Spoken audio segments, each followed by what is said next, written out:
And when I walked into that tryout, I had no thoughts at all of being successful. I just figured I'll give it a try. I see where I end up. And so people come with some specific goals, things they want to work on, so that we can really dial into those goals and make progress. Those are the events I enjoy the most. Welcome to Meet the Staff's PSIA and AASI Eastern Division. This week, I got to catch up with Kathy Brennan. She is currently out of Waterville Valley. And I met Kathy 2 winters ago. She was actually an assessor for the ASI Eastern Team Tryout. It was an honor to meet her, and it was a surprise to have a skier at the event, but it was awesome. I wish we could do more events. Kathy says the same. So please sit back, kick back, and enjoy. All right, a quick sell. Who are you? So Kathy Brennan. I'm an examiner in the Eastern Division. I'm also the development team coach for the Alpine development team. I am the Eastern representative to the Education Leadership Council, which is a national organization that brings representatives from all of the different divisions together to kind of act as a steering committee for education at a national level. And then back home, I'm the technical director at Waterville Valley Resort here in New Hampshire. And when I'm not doing all that, I help operate a water park and a zipline company. Oh, for Waterville, or is it a third party? Nope, it is a separate business. It's the Whale's Tail Water Park and Alpine Adventures zipline company up in Lincoln, New Hampshire. And the Whale's Tail is one of the oldest operating water parks in the country. We've been open for over 30 years. And the zipline company is one of the first in the area. We've owned it for, well, I'm not the owner, but the owners of it have had it now for about 5 or 6 years, but it's been around for 15 years or more.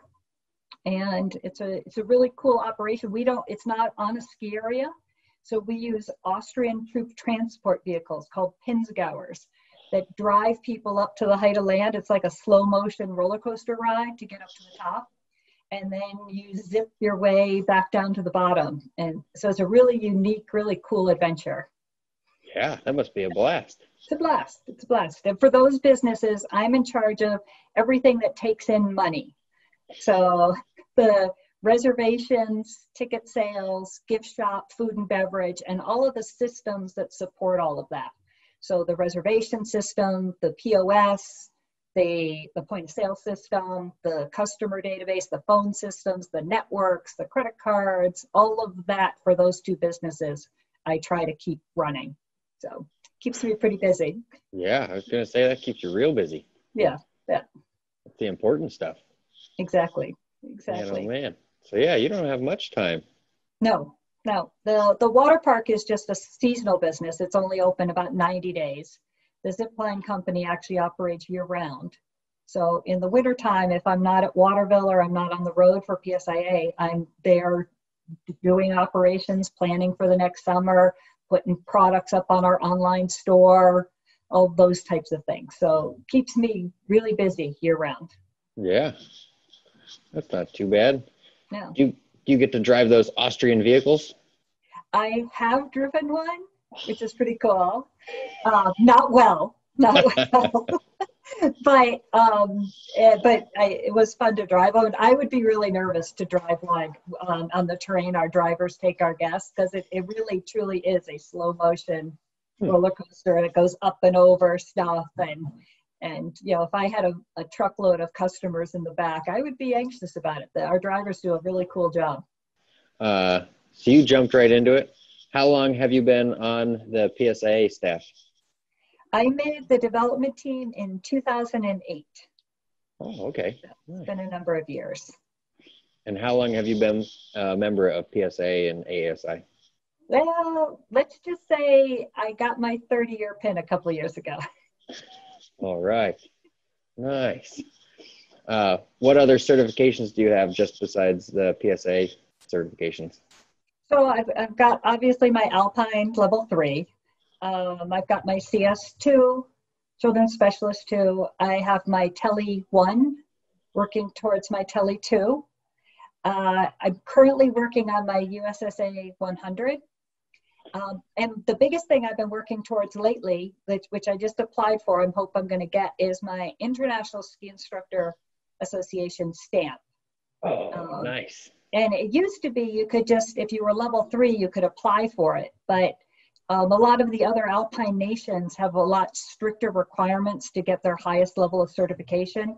So a couple of years ago, they changed our rules. We have to have a few more pieces before you qualify for that stamp. And I had been getting the stamp for a number of years, and so I wanted to finish off those other pieces to see if I could still get it. So you have to do your your avalanche training.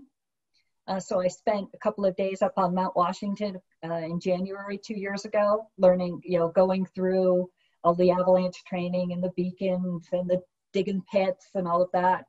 You have to have your first aid certification. You have to have, I'm trying to remember what else was involved. You have to kind of put together a portfolio of what you can do. There's a language test to be able to teach a lesson in a second language. And so we currently have a worksheet that you can do to complete that. So I've been working on that. And so that's been a really cool project to work on. So I'm hoping I've got all my pieces in place. I'm hoping I'm going to get that stamp, and so it'd be cool. What is your second language? German. Is that mandatory to be German? Are Nope. you going through there, or that's the one? No, you can pick any that you want. I've been fortunate enough. We have a few members that are actually over in the UK. And so we have operated some exams over in Switzerland and Austria. And I've been fortunate enough to be able to work a couple of those events. And so I've been to Austria in particular a number of different times. And I just really enjoy it over there. So I have fun playing with trying to learn the German language when I'm there. And so that was just, it was a good fit for me to try German. So nice. Which part of Austria? Where I've been going most often is Stubai, which is just outside of Innsbruck, and they have glacier skiing. And so you go, traditionally we would go the end of October, early November, and do some staff training there, a level 1 exam, and then maybe again later in the year to do another level 1 or a level 2 exam. So that kind of answers one of our questions. What's the farthest you've traveled to run an event? That would be it. That would be it. Yep. How many plane flights does it take to get there? Actually, it's not bad.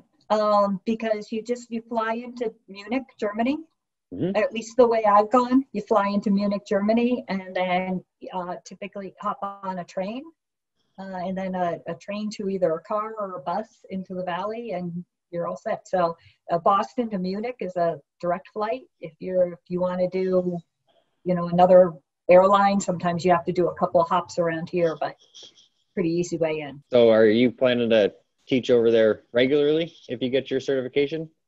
I don't know. There are a lot of challenges with trying to teach in some of those other alpine nations, and so I don't know if it's an option. But I've always imagined if I could spend a winter over there. I don't know if I could teach over there, but if I could just spend a winter in Austria, that's one of my wish list things to do. Where else have you taught? Anywhere else besides Waterville? I started my teaching career at a little tiny place, about 465 vertical feet in Western Massachusetts, called the Blandford Ski Area, otherwise known as the Springfield Ski Club.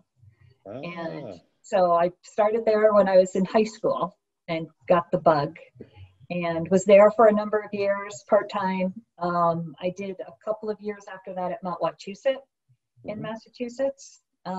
Then after that, I moved up to Loon. I was at Loon here in New Hampshire for about 13 years, and then moved over to Waterville Valley when I took over as the technical director there. And I've been at Waterville now probably 10 to 15 years, something like that. What's your ideal event to run? I just love being out there with our members. So, pretty much any event is going to be good for me. I particularly like any events that are a couple days. If they can be 3 days or more, because you really have the opportunity to practice with your folks, and you really get to see changes happen. And so, if you've got like a Pro Jam event, or some of our, we do a couple of events that are 3-day events. Like right now, the names are escaping me. Gateway to Dynamic Skiing is one of them. That was a 3-day event. Anything like that, I just think is a cool opportunity. And the other thing that I really like about events would be if people have a really specific goal they want to get out of it. So if the event has a particular topic, whether it's skiing or teaching, if the event has a specific topic, and so people come with some specific goals, things they want to work on, so that we can really dial into those goals and make progress, those are the events I enjoy the most. Nice. Yeah, kind of funnels the focus down, and you can pick people's brains of what they're looking for a little faster. Exactly. Nice. And everybody sort of shows up all on the same page. As when you have those focuses, I think that it really helps to create a cohesive group. Everybody has a good time together. Everyone's got that common goal. That's what works best for me. What is or was your ideal event to attend, to be a participant? Once again, I'm going to say any of them. But, to get a chance to go out to the National Academy events, those are just spectacular. To ski with a group of like-minded people for a whole week out west, out in that terrain, it's just an amazing opportunity. And for me to have that time to focus on myself, that's what I look for. But if I can grab an hour with somebody and just go out, I'll take that too, if that's what it takes. So on your road trip, what's your road trip snack of choice? I have to say Cadbury mini eggs. Oh. Yeah. Fortunately, now they don't do them just at Easter. They also do a Christmas version. So it covers most of the winter for me. So I'm in good shape. But nice. I don't think I've ever seen that Christmas one. So I'm going to have to keep my eyeballs peeled. Yeah, it's the same thing, but they're round instead of egg-shaped. And right. They look like little red and green Christmas balls. So we were talking earlier, you keep pretty busy. What are some of your preseason musts for gearing up for the season? Just trying to be as active as I possibly can. I love to try to say I get on my bike a lot. I used to ride a ton, but lately I've got the golf bug. And so it doesn't do much to get me ready for the ski season, but it does take up a lot of my time. So, but I also, I try throughout the summer, I pull out my jump rope. When I'm out walking my dog, I'm looking for things to jump, to run, to anything that you can keep you moving, keep you fit. Any sort of obstacles that you can put yourself in to kind of work on your balance and your agility. Those are the types of things that I'm out there looking for. Nice. Well, the golf is a long distance there. So that's a long day on the slopes if you can walk all those holes. Exactly. Yep. When you were biking, what kind of biking?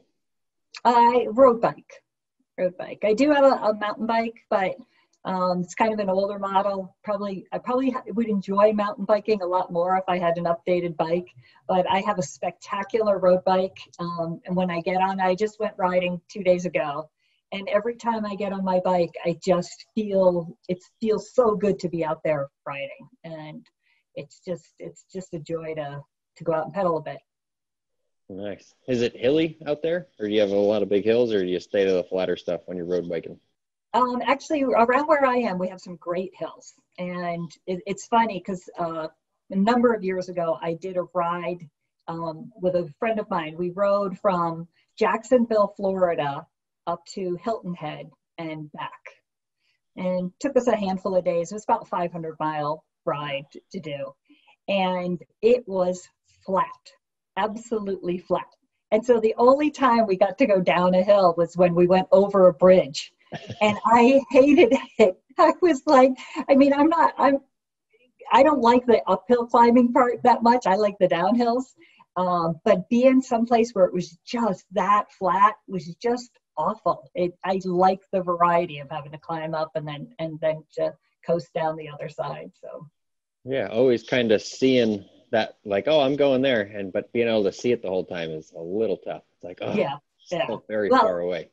and it seemed like the wind, no matter which direction we were going, we were always head into the wind. It was just a killer down there. But it was still a great trip. We had a wonderful time, and it was a good adventure for us. It was fun cycling through Georgia, and it's like, oh, this is a different neck of the woods to be riding a bike in. But it was a good trip. Nice. Did you camp along the way, or did you stay at a hotel or something? We mixed it up. We did camp a couple of times. We did end up staying in hotels. We didn't have specific arrangements in advance. We weren't sure where we were going to end up. And so we kind of just played it by ear. Do you have a ski or snowboard movie kind of to pump you up going into the season? You know, you had seated me with these questions, and I was looking at that one, and I was like, I should have one, but I don't. You know, when I look at it, I do start queuing up a lot of YouTube stuff this time of year. You know, stuff starts showing up in your Facebook feed. It's like, oh, let me go check that out. And so I can't say that there's that one in particular that I'm like, oh, I got to go watch this one again. But there's definitely a lot of stuff showing up on my desktop these days that's like, oh, getting ready to go. So as you've worked your way through the organization, who have you looked up to, or who inspired you? Yeah. You know, back when I very first started as a ski instructor, my director, Bob Savard, unfortunately, we lost him way too young, but he was a wonderful inspiration. At that time, I didn't even imagine being able to join the organization. It seemed like that was something for other people, but he was my ski school director, and he just was the one who sunk the hook about wanting to be a ski instructor. And then when I was at Wachusett, Kathy Chandler was my director, and she was the one who got me kind of interested. Oh, this organization, this is something I can be a part of. I should get my certification.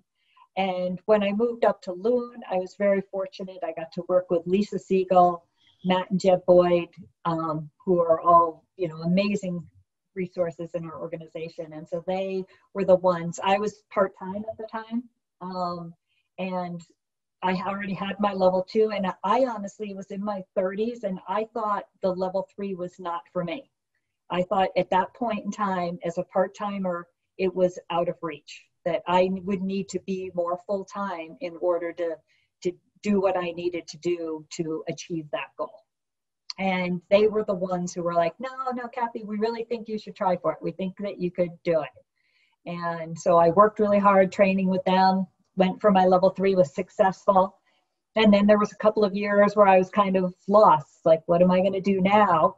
And they were the ones who, again, were like, you should try out for development team. And I was like, no, I can't. And I can even remember going to a prep event, and the coach at the prep event was like, why are you doing this? You're part-time. And I was like, well, you know, they suggested I do it. I'll give it a try. And I went, and I was successful. And when I walked into that tryout, I had no thoughts at all of being successful. I just figured I'll give it a try. I see where I end up, and take it from there. And I made the team, and that first season on development team, I just absolutely loved it. It just, it changed the trajectory of my life. It's like, this is what I want to do. And so all my time on dev team, I was part-time, made ETS, all my time on ETS, I was part-time. And then Mickey Sullivan kind of put the bug in our ear that we wanted to have more of a presence on the national team. And Jeb had tried out for the national team. Matt was looking to try out for the national team. And so I was like, I'm going to do this. I'm going to try out for it. But at that time, you had to be full-time in the industry. And so the planets kind of all aligned, and I made the decision to switch to working full-time in the ski industry, and took a shot. I took 2 different tries at the national team. And unfortunately, I wasn't successful. But as I tell everyone, the process of going through preparing for that made me a better athlete, made me a better coach for sure, and a better skier. And I wouldn't trade it for anything. But yeah, those are the people who kind of inspired me along the way. And along with, I mean, there was probably too many people to name if I thought of everyone who touched me. or touched me is probably not the right word, but everyone who motivated and inspired me along the way. Nice. Yeah. So those are the main ones. Yep. Yeah. So the most important questions we got here. You ready? The rapid fire? Okay. I'm ready. All right. Camber or reverse? Camber. They have ones that have, Yep. Yeah. So that would be multi. So camber or multi? I still like a camber ski with a little bit of early rise to it. That would be the way I would go. All right. Yeah. Bumps or groomers? Probably groomers. Although I wish I liked the bumps better. It's just, we just don't have great bumps here in the East. If I lived out West, it would probably be bumps. But here, more often than not, they just beat me to death. Woods or park? Woods. Yeah. Race or freestyle? Probably more towards race.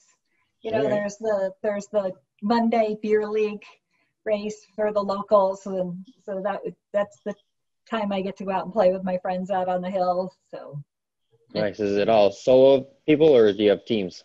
We have teams. Yep. And so I'm on a snow sports team. We've been together for 10 or more years to race the season, and it's good fun. Nice. Yes. Pie or cake? Absolutely pie. Nice. What kind of pie? Blueberry pie. Yeah. Nice. Any ice cream? Yep, a little bit of vanilla on the side. It's perfect. Sweet. Waffles or pancakes? Absolutely waffles. No doubt in my mind. But not the Belgian ones, not the real thick ones, the thinner ones. Oh, okay. I'm just a sucker for that shape, I guess. Cookie or brownie? Do I have to choose? I can't have both. Let's mix them together. Moving out of those questions, we'll kind of jump back into the skiing and stuff questions. Mm-hmm. If you had a day for Kathy, where would you be riding or skiing around? Well, I have to say that I love Waterville Valley. It's my home hill. We have some awesome terrain, but it's also where I work. And so it's hard to get that fun day to escape. And so if I'm going to look for fun here, I will typically head up to Cannon, just north of here. It's an easy ride for me. Awesome mountain. I've been going to Cannon. Cannon is what brought me to this area when I was in college. I worked for a ski shop when I was in college and met a bunch of the guys in the shop who all had a house up at Cannon, and we would come up whenever we weren't working, whenever we weren't in classes, we were up here skiing. So sweet.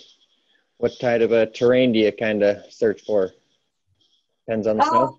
It really depends upon the snow. I like something with some pitch to it to make it interesting. But whatever is out there. So that's where so now if you had anywhere to go on the east, where would you go for a trip? For a trip? Mm-hmm. On the east. So if I wasn't skiing at one of those local spots on the east, maybe I head up to Sugarloaf. Love Sugarloaf. Haven't been there in years. It's a pretty good ride, so it's a good little getaway. Yeah, once you're there, you're there. Exactly. When you're out on the hill, what do you end up teaching normally when you're out there at Waterville? Most of my teaching time is doing staff training, or I will be found over on the beginner hill helping out the beginner lessons. So if I'm not doing staff training, I coordinate our regular group lessons. And once those lessons are out, then I'm out on the hill making sure that the splits have gone well, making sure the instructors have what they need, if there's any way I can help. And so eventually I'll end up on our beginner terrain. And if I see that there's a group there and some people are, maybe need a little extra time or attention, I will typically grab those folks and help them out so that the folks who are getting it are able to move on with their coach so that they can really have a successful, enjoyable experience. And the folks that need that little bit of extra attention get that as well. Nice. What do you have any tips for helping people with splits? I think the real key to helping people with splits is um, to try to keep people engaged and moving as much as possible, and keep challenging the folks that are getting it.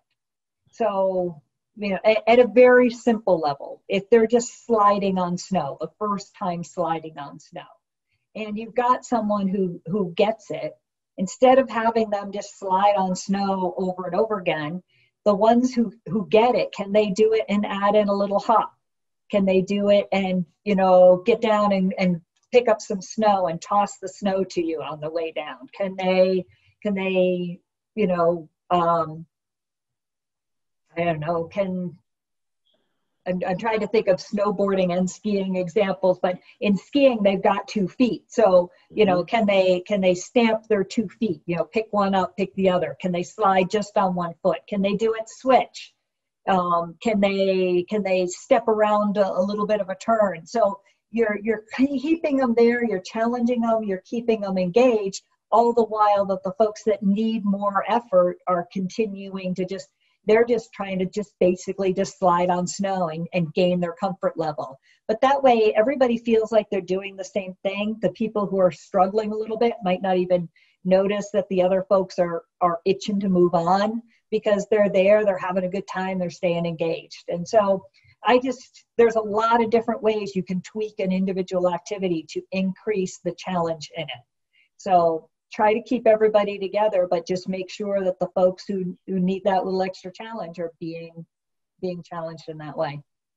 When you're skiing around on your own at Cannon there, yep, and you got snowed the night before, that's kind of like made you Jones to get up there. Mm-hmm. What are you hunting out once you got all that fresh snow? I'm just trying to stay ahead of the pack. So, right, you know the hills, the movement patterns of people on the hill, and so you're just trying to be that one run ahead of where everyone else is going. So, up at Waterville Valley, my home hill, we have they call it high country. So there's a lift that goes about 3/4 of the way up the mountain, and then there's another lift that goes to the summit. And so on a snow day, that's the first spot you head to, right? You go. A lot of people do that 3/4 lift and then head down. You make that little extra bump all the way to the summit, and then, and so then you're constantly thinking, all right, everybody got off the lift and they all went down Tippy or Tyler, or if you're at Cannon, they all went over to the front 4 there to Zoomer or Avalanche. It's like, all right, well, maybe I want to head up top and I'm going to head over to Calf Slalom or one of those up there where they might get to a little later in the day. All right. I'm not going to get in trouble putting that tip in, am I? I don't know, maybe. I'll have to put a disclaimer in there. So after a day of riding or skiing with you and some friends, or even kind of after your beer league or a day of teaching all day, what's your unwind?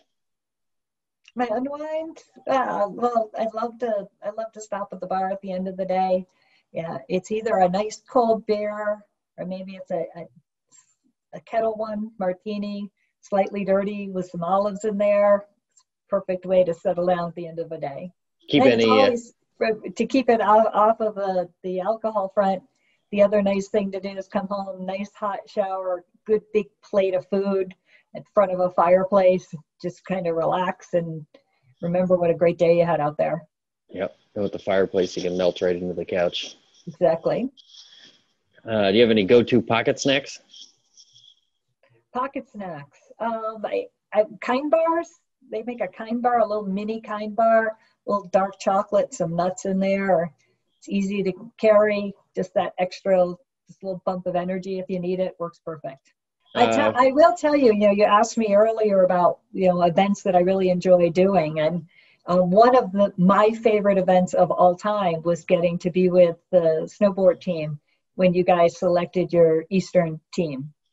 And that was a really cool opportunity for me to be able to work with Tommy and Amy and all of you guys. And I really enjoyed that event. If that's something I could do all the time, I would surely sign up for that one. Sweet. That would be awesome. like Yeah. the crossover. Yeah, it was great. I really, really enjoyed being part of that process. You guys who were participating all did a spectacular job. I thought that Amy and Tommy laid out a great event to challenge you and bring out the best in what everybody had to offer, and it was awesome. Sweet. Yeah, it was. I think those events are always nerve-wracking to like be a participant, but at the same time, at the end, it's like, oh my God, this is awesome. Yeah, I agree with you. The number of the Eastern team events and national team tryouts I've been to, and they are nerve-wracking. But when you look back over time, you're always like, remember this that we did at this event, and they're the best. Yeah, and funny little teaching nuances come out, and you're like, oh, okay. Yeah. That's kind of nice. If people are looking to follow the adventures of Kathy Brennan, how can they follow you anywhere? I don't have like a particular place to follow, but they could certainly friend me on Facebook. And I don't post a lot, but usually if I'm doing something pretty cool, I'll put a post out there, and they could always reach out to me if they want to get in touch with me at Waterville Valley as well. So Sweet. Are you on Instagram or anything else, or just Facebook primarily?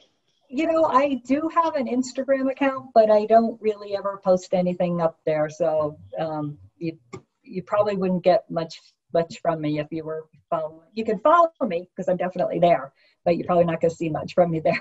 I'm always too busy enjoying what I'm doing to pull out my camera and take that little snapshot to commemorate it. So Same here. I always forget, and it's like, oh, it's better in the brain than it is on my little phone.